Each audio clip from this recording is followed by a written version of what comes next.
হাদি আহত হয়েছে, এক হাদি আহত হয়েছে, কিন্তু লক্ষ লক্ষ হাদি ঘরে ঘরে জন্ম নিয়েছে।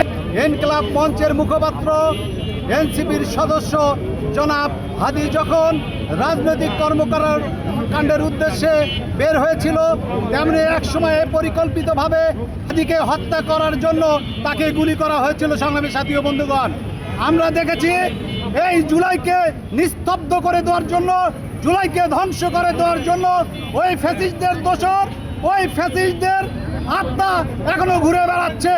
আমরা বলতে চাই, হাদি আহত হয়েছে, এক হাদি আহত হয়েছে, কিন্তু লক্ষ লক্ষ হাদি ঘরে ঘরে জন্ম নিয়েছে।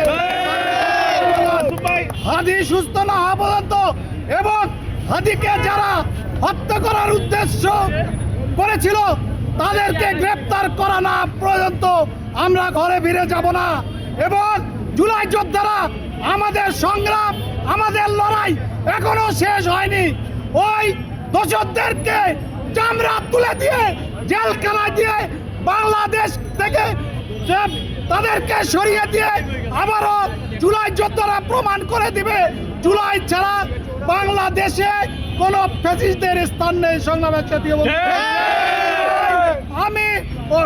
আমি হাদির সুস্থতা কামনা করে মহানগর এবং জেলা এনসিপির ব্যবস্থাপনায় যে বিক্ষোভ মিছিল রয়েছে, যারা এখানে উপস্থিত হয়েছেন সকলকে সংগ্রামী শুভেচ্ছা ও অভিনন্দন জানাচ্ছি। ধন্যবাদ সকলকে।